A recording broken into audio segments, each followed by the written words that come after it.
হে আল্লাহর বান্দা নবীর উম্মত, আল্লাহ পাক রব্বুল আলামিন আমার নবীকে এমন ভাবে সৃষ্টি করেছেন যিনি রাহমাতুল লিল আলামিন। এ দুনিয়ার মানুষ, আমার নবী যখন কোনো কাজ করতেন পরামর্শ ছাড়া কোনো কাজই করতেন না। কখনো কখনো আমার মালিকের সাথে আল্লাহর সাথে পরামর্শ, আবার কখনো কখনো মানুষদের সাথে সাহাবা কেরামদের সাথে পরামর্শ করে নিতেন। এ আল্লাহর বান্দা, এ নবীর উম্মত, তার আদর্শই আমাদের জন্য অনুসরণীয়, অনুকরণীয়। যে আদর্শের মাধ্যমে আমরা আল্লাহ তাআলার জান্নাত পর্যন্ত পৌঁছাইতে পারো। আমার নবী যখন কোনো কাজ করতে যাইতেন অবশ্যই তিনি পরামর্শ করতেন। যেমন একটা উদাহরণস্বরূপ আমি আপনাদের মাঝে একটা ঘটনা বলি, শেষ করব। খন্দকের যুদ্ধ এমন একটা যুদ্ধ, যেই যুদ্ধটার মাস্টার মাইন্ড ছিল আল্লাহ তাআলার পক্ষ থেকে সালমান ফারসি রাদিয়াল্লাহু তাআলা আনহু। যখন ওই মক্কা থেকে কুরাইশেরা 10,000 কাফের মদিনার দিকে আসবে আক্রমণ করার জন্য, আমার নবীর কাছে খবর পৌঁছাইয়া গেল। খবর পৌঁছানোর পর আমার নবী তো তৈরি হচ্ছেন, সবাইকে নিয়ে বসলেন, পরামর্শ করলেন এই মুহূর্তে আমরা কি করতে পারি। সবাই চুপচাপ। হঠাৎ করে সালমান ফারসি রাদিয়াল্লাহু তাআলা আনহু ডাক দিয়া বলে, ও নবী গো, আমি কি আপনাকে একটা পরামর্শ দেব নাকি? বলে, অবশ্যই আপনি পরামর্শ দেবেন, কেন নয়। সালমান ফারসি পরামর্শ দিলেন, ও নবী গো, কাফেররা আমাদের মদিনার উপরে আক্রমণ করবে। মদিনাতে প্রবেশ করার জন্য যে সকল রাস্তাগুলো রয়েছে, সেই রাস্তাগুলো আমাদেরকে বন্ধ করতে হবে। কিভাবে করা যায়? সালমান ফারসি রাদিয়াল্লাহু তাআলা আনহু ডাক দিয়া বলে, নবী গো, আমরা সবাই মেহনত যদি করে একটা কাজ করা যায়, মদিনার সমস্ত রাস্তাগুলোর মাঝখান বরাবরে আমরা খাল খনন করব, পরিখা খনন করব, যার পরিমাপ হবে 5 গজ। 5 গজ পরিমাণ আমরা গর্ত করব। ঠিক 6 দিনে তারা এই কাজ শুরু করলেন। 6 দিনের মধ্যে শেষ। আর ওই 15 দিন পর্যন্ত সেই খালের ভিতরে নবী সহ সমস্ত সাহাবা কেরামদেরকে ঘিরে ফেলেছিল। তো যখন এই কাজ শুরু করবে, সবাই তো চলে গেলেন পরামর্শ নিয়া, কাজ শুরু করলেন। আমার নবী তো তিনি এমন মানুষ নয় যে সাহাবা কেরামদেরকে কাজে লাগাই দিবে আর তিনি বসে থাকবেন। সবাই কাজ করা শুরু করলো। সবার ভাগে 10 হাত করে ভাগ করে দেওয়া হলো। তুমি 10 হাত খনন করবে, তুমি 10 হাত খনন করবে, তুমি 10 হাত খনন করবে। এভাবে করে করে করে করে আমাদের কাজ সম্পন্ন করতে হবে। এ দুনিয়ার মানুষ, আমার নবী কিছুক্ষণ পরে তিনিও কাজে লেগে গেলেন। সাহাবা কেরামদের কষ্ট হচ্ছে। আমার নবী যখন কাজ করলেন, ইতিমধ্যে একজন সাহাবীর নাম হলো তার জাবের রাদিয়াল্লাহু তাআলা আনহু আসলেন। হুজুর, আমার খিদা লেগেছে, আমি বাসায় যাব, আমি খাবার খাওয়ার জন্য। বলেও যাবে, তোমার কি খিদা অনেক লেগেছে? যাবে বলে, হ্যাঁ নবী, আমার তো অনেক খিদা লেগেছে, আমার খাইতেই হবে, আমার যেতেই হবে। বলে, তাই নাকি? বলে, হ্যাঁ। বলেও যাবে, তোমার যদি অনেক খিদা লেগেই থাকে তাহলে একটু একটু দাঁড়াও। জাবেরকে যখন জিজ্ঞাসা করলো, জাবের তোমার কি অনেক খিদা লেগেছে? জাবের বলে, হ্যাঁ নবী, আমার অনেক খিদা লেগেছে। সাথে সাথে তিনি কাপড় উঠাইয়া দেখাইলেন, দেখেন ও নবী, আমার পেটের মধ্যে একটা পাথর বাঁধা। নবী আমার ডাক দিয়া বলে, রে যাবে, তুমি একটা পাথর বেঁধেছ, তাহলে তুমি আমার অবস্থা একটু দেখো। নবী আমার তার কাপড় উঠাইয়া পেটের মধ্যে দেখাইল দুইটা পাথর বাঁধা। নবী তার পেট দেখানোর পরে জাবের রাদিয়াল্লাহু তাআলা আনহু বলল, নবী আমার বাসায় যাইতে হবে, না গেলে হবে না, তবে আমার খাবারের জন্য নয়, আপনার জন্য ব্যবস্থা করব। বলে, তাই নাকি? বলে, হ্যাঁ। বলে, ঠিক আছে, তাহলে তুমি চলে যাও। ওই জাবের রাদিয়াল্লাহু তাআলা আনহু ঘরে গেলেন দৌড়াইয়া, বিবিকে ডাক দিলেন, ও বিবি আমার, ঘরের মধ্যে আসো নাকি? বলে, হ্যাঁ। বলে, আমার নবীর খিদা লেগেছে, কাজ করতে করতে তিনি দিশেহারা হয়ে গিয়েছেন, ঘরের মধ্যে কি খাবারের ব্যবস্থা আছে? বলে, তেমন কিছু নাই, তবে 1 কেজির মতো আটা আছে, আর একটি বকরি আছে। বলে, বকরিটারে তাড়াতাড়ি জবাই করো, জবাই করে তুমি রান্না করো, আর আটা দিয়ে রুটি বানানোর জন্য প্রস্তুতি নাও। বলে, ঠিক আছে, তাহলে আমি প্রস্তুতি নিচ্ছি। আপনি আমার নবীকে ডাক দিয়ে দিবেন, আপনি তাকে দাওয়াত দিবেন, এবং নবীর কানে কানে যাইয়া বলবেন, ও নবী গো, আপনি সহ আরো 4 থেকে 5 জনকে নিয়ে যাওয়ার জন্য বলা হয়েছে, আমার বিবি আপনাকে দাওয়াত দিয়েছে। এই কথা বলে আপনি যেন আরো 4 থেকে 5 জন নিয়ে যান। এই কথা শুনিয়া তিনি চলিয়া গেল, যাইয়া নবীকে এই কথা বললেন, ও নবী, আপনি আমার বাড়িতে যাবেন, দাওয়াত খাবেন, মেহমান হবেন, আমার বিবি আপনাকে দাওয়াত দিয়েছে, আর আপনি সাথে করে 5 থেকে 6 জন বা 4 থেকে 5 জন নিয়ে যাওয়ার জন্য আপনি নিতে পারেন। আমার বিবি বলেছে, ঠিক এই কথাই যদি মসজিদের ইমাম সাহেবের কাছে আসি একজন বলে, এই কথা বলার পর যদি ইমাম সাহেব মাইকে ঘোষণা দেয়, ও মুসল্লি সাহেবরা, জুমার দিন মসজিদে তো মুসল্লি ভরা,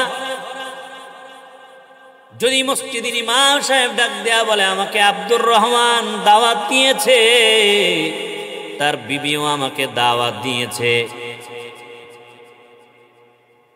আমার দাওয়াতের সাথে সাথে আপনাদের সবাইকে দাওয়াত দিয়েছে, আপনারা আমার সাথে যাবেন। এই কথা বলার পর বলেন তো আব্দুর রহমানের মেজাজটা কেমন খারাপ হবে?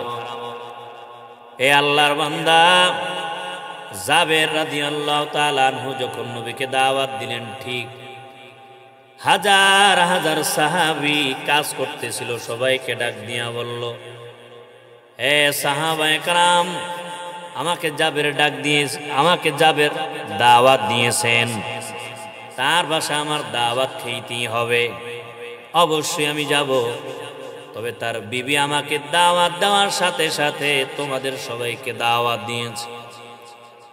জাবের তো টেনশন, এত মানুষ আমি কিভাবে খাবার খাওয়াবো? জাবের নবীকে বলে, ও নবী, আমি তাড়াতাড়ি একটু বাসার দিকে যাব। নবী তো বুঝতে পারছেন, বলে, কেন?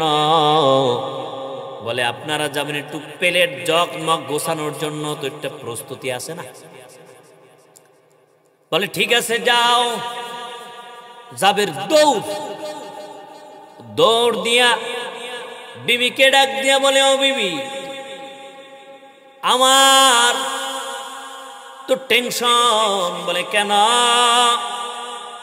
বলে আমি যখন আমার নবীকে বললাম, ও নবী, আমার বিবি আপনাকে দাওয়াত দিয়েছে, তুমি বললা 5 থেকে 6 জন অথবা 4 থেকে 5 জন।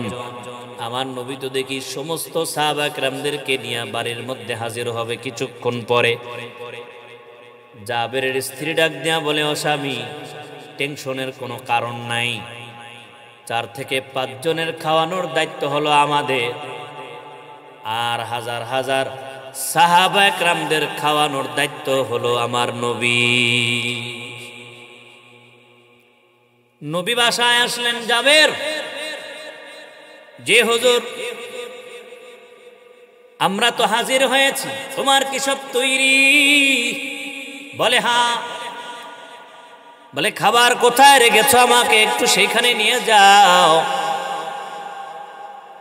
সেই রুমে নিয়ে যাওয়া হলো। আমার নবী গোশের পাতিলটা সামান্য একটু খুললেন, আর রুটির যে খামিটা, সেই খামিটার সামান্য একটু খুললেন। খুলে তার পবিত্র জবানের পবিত্র থুতু মুবারক খাবারের মধ্যে দিয়ে দিলেন। আর জাবেরকে বলল, তোমার বিবি যখন খাবার দিবে তখন যেন গোশতের পাতিলটা পুরাটা না খুলে, আর যেন না দেখে দেখে গোশত দিবে এবং রুটি বানাবে। না দেখে দেখে এই যে রুটির যে খামিটা গোটা নিবে, রুটি বানাবে। ঠিক রসুল চলে গেলেন। রসুল যাবার পর জাবেরকে ডাক দিয়া বলল, জাবের, একসাথে কত মানুষ খাবারের জন্য উপযোগী তোমার ঘরে? বলে 10 জন। ঠিক আছে, 10 জন যাও। 10 জন করে আসা যাওয়া হবে। প্রথম 10 জন গেল, আর জাবেরকে বলল, ও জাবের, আমার সাহাবায়ে কেরাম কেউ যেন একজনও যেন পেট খালি না থাকে, আজকে সবাই হো মানে খাইতে থাকবে। সাহাবায়ে কেরামও চিন্তা করতেছে যে আজকে অনুমতি পাইছি, সব সাবার করে নেব। ঠিক তাই করা শুরু করলো। কিন্তু জাবের ভাবতেছে যে আমি চিন্তা করলাম একটু গোশ 2-1 পিস আর একটু ঝোল টোল আলু টালু দিয়া আর 2-1 পিস রুটি দিয়েই ক্লিয়ার। কিন্তু নবী যা কইছে তা তো শুরু করি। শুরু করলেন, আর সাহাবায়ে কেরাম খাইলেন। সাহাবায়ে কেরাম খাইতে খাইতে সমস্ত সাহাবা ক্ষুধা নিবারণ হয়ে গেল, খাবার থেকে তারা ফারেক হইলেন। এবার নবী আমার গোশতের কাছে আর আটার কাছে গেলেন। যাইয়া বললেন, এবার পাতিল সম্পূর্ণটা খুলো। জাবের পাতিলটা খুললো এবং সে আটার গোটাটা খুললো। ওই আটার পাত্রটা খুললো। আটার পাত্র খোলার পর এবং গোশতের পাত্র খোলার পরে দেখে যেই গোশত ছিল আর যেই আটা ছিল, সেই আটার গোশত সেইভাবেই আছে, একটু পরিমাণও কমে নাই। নবী আমার জাবেরকে ডাক দেয়া বলে, রে জাবের, নাও তুমি তোমার গোশত আর তোমার রুটি, তোমার বিবি আর তুমি মিলে খাও, আমরা গেলাম। নবী আমার চলে গেলেন। এর মধ্যে আমাদের 3টা শিক্ষা থাকতে পারে। প্রথম যে বলেছিলাম, কোনো কাজ করার আগে আমার নবী পরামর্শ করতেন। ঠিক এই যুদ্ধে তাই হলো, আমার নবী সালমান ফার্সি রাদিয়াল্লাহু তাআলা আনহুর থেকে পরামর্শ নিলেন। এই পরামর্শ নিয়ে তিনি তার কাজ শুরু করলেন। এরপরে আমরা দেখি যুদ্ধের জন্য যে শিক্ষাটা আমাদের জন্য হতে পারে, সেই শিক্ষাটা হলো শুধু যুদ্ধর নামে মারামারি করলেই যুদ্ধের মধ্যে জেতা যায় না। যুদ্ধটা হলো একমাত্র কৌশলের নাম। এ দুনিয়ার মানুষ 3 নম্বর হলো আমার নবীর যেই মুজিজা আর আল্লাহর প্রতি অগাধ বিশ্বাস রাখার কারণে আল্লাহ পাক রব্বুল আলামিন জাবেরের খাবারের মধ্যে বরকত দিয়ে দিয়েছে। এজন্যই তো আমার নবী সাইয়্যিদুল মুরসালিন খাতামুন নবীন, আমার নবী রাহমাতাল লিল আলামিন, আমার নবীর আদর্শ যেই বান্দা মানবে ওই বান্দার জন্য কল্যাণকর জিন্দেগি হয়ে যাবে। আমার নবীর জন্য আমার আল্লাহ তাআলা ঘোষণা দেন আমার নবীর ক্ষেত্রে বলার জন্য আর আমাদেরকে মানার জন্য, লাকাদ কানা লাকুম ফি রাসূলিল্লাহি উসওয়াতুন হাসানা। আমার আল্লাহ পাক রব্বুল আলামিন বলেন আমি তোমাদের জন্য উত্তম আদর্শ রেখেছি মুহাম্মাদের মধ্যে, নবীর মধ্যে। হাদিসের মধ্যে আমার নবী বলেন তারাকতু ফীকুম আমরাইন লান তাদিল্লু মা তামাসসাকতুম বিহিমা কিতাবাল্লাহ ওয়া সুন্নাত রাসূলি। হে আমার উম্মতেরা, আমি নবী তোমাদের কাছে দুইটা জিনিস রেখে গেলাম। এক নম্বর হলো কোরআন, দুই নম্বর হলো আমার সুন্নাত। এই দুইটা জিনিস যদি ধরে রাখতে পারো তাহলে তোমাদের জীবনের জন্য কামিয়াব হবে। জীবনে তোমরা ক্ষতিগ্রস্ত হবে না, তোমরা তোমাদের ঈমান হারা হবে না, তোমরা তোমাদের কখনোই বিপদের মধ্যে পড়বে না। যদি আমার আল্লাহর কোরআন আর আমার সুন্নাত যদি মেনে চলতে পারো, আর আমার মধ্যে যে আল্লাহ তাআলা আদর্শ দিয়েছে এটা যদি অনুসরণ করতে পারো, শুধু তাই নয় মা আনা আলাইহি ওয়া আসহাবি, যারা আমি এবং আমার সাহাবায়ে কেরাম,